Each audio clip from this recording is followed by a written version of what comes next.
Joining us here on set is Mitri Rahib, a Palestinian pastor and theologian. He's the founder and president of Dar al-Kalima University in Bethlehem, and he's also the author of Decolonizing Palestine, The Land, the People, the Bible. Welcome to Al Jazeera. We thank you for your time, and a happy Easter to you. Thank you. Easter this year, of course, being marked once again, as you heard our correspondent say, in the shadows of the genocide that's unfolding in Gaza, as well as heavy restrictions across Palestinian territories for Christians who want to celebrate. As you reflect on Easter this year, what goes through your mind? I mean, first of all, the Israeli restrictions this year has been maybe the toughest. Only 6,000 Christians were given permits to enter Jerusalem. And even the Christians inside the old city of Jerusalem were prevented from reaching the Church of the Resurrection. I myself, as a pastor, I don't have permit even to go to Jerusalem. So I cannot go there for the Holy Week. And you know, this Holy Week is the most important week for Christians throughout the year, because remember, Jesus was crucified and risen in Jerusalem, not in Rome and not in Wittenberg and not in Geneva and not in New York. It was all in Jerusalem.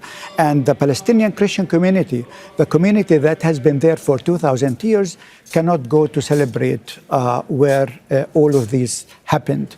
On the other side, the incitement on Palestinian Christians, clergy especially, have been on the rise. Israeli settlers attacking Christians, spitting at clergies inside Jerusalem. So 43 such incitement took place within this year alone. When we reflect on this Holy Week, on Good Friday, one of the verses that we read at church is about Jesus, is like, he was like a lamb led to the slaughter. But when you hear this today as Palestinian Christians, you think it's our whole people are being led to slaughter. We heard it from Gaza. Right. I mean, 3% of the Christian community in Gaza were murdered in Israeli airstrike. And so we are experiencing actually the vanishing of the Christian presence in Gaza. And Gaza used to be really a very important Christian hub in the Middle East. So what would you say? I mean, you were referring to the restrictions on freedom of movement a moment ago. I mean, Palestinian Christians are often described as, quote unquote, the living stones, right? With deep roots, maintaining a continuous presence, as you just said, for 2,000 years. In terms of the day-to-day challenges when it comes to the sustainability and the existence of the Christian community, what would you say are the biggest challenges? I mean, in Gaza, it's the ethnic cleansing, for sure, and making life in Gaza unlivable. In the West Bank, it's the settler colonization of the West Bank. It's taking the land and pushing the Palestinians in these small, like Pantustans or reservations. And Bethlehem basically is one of these reservations. There are already over 900 checkpoints in the West Bank. So Bethlehem, the city where I come from, has already 54 checkpoints around it. So everywhere I want to go out of Bethlehem, I have to go through Israeli checkpoint. And sometimes we have to wait 4 hours, sometimes 4 or 5 hours at these checkpoints being humiliated. And basically the idea is this is another way to push the native people, the Palestinians, out of Palestine. And what we see in Jerusalem actually is a Judaization of the city.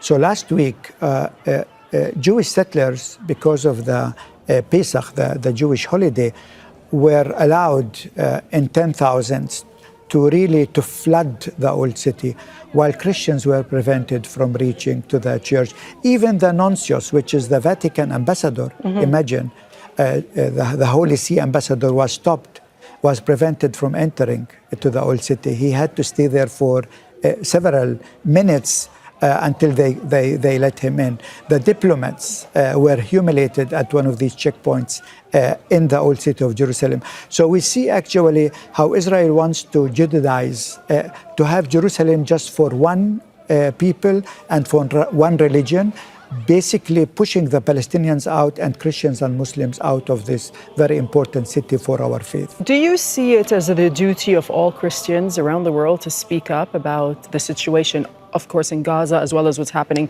in the occupied West Bank, even if it goes against what their government policy is? And do you see silence as complicity? I mean, definitely. First of all, thanks God, there are many churches that are speaking up. I'm thinking even of churches in the United States that are bold to speak up. But there are many other churches who keep silent. And, to be silent is complicity different. And again, this connects us to the biblical story of Good Friday. Because on Good Friday, it was the political elite and the religious elite, actually, who brought Jesus on the cross. And I see today how the political elite and religious elite, irrespective, by the way, if they are Christians or Muslims, are being silent when our people are being really slaughtered.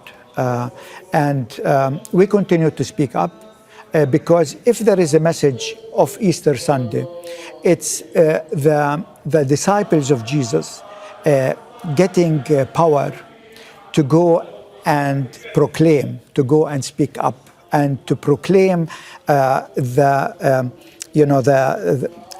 Jesus as the resurrected Lord. And so basically, this is what we hope, that churches will continue to speak up, will be bold, more bold in speaking up, because it will be really terrible if Christianity will cease to exist from Palestine, where it's all started. If the Holy Land will become something like a Christian theme park, where you have, churches, ancient churches, but no living stone, as you said. Right. No people who proclaim the message of Easter.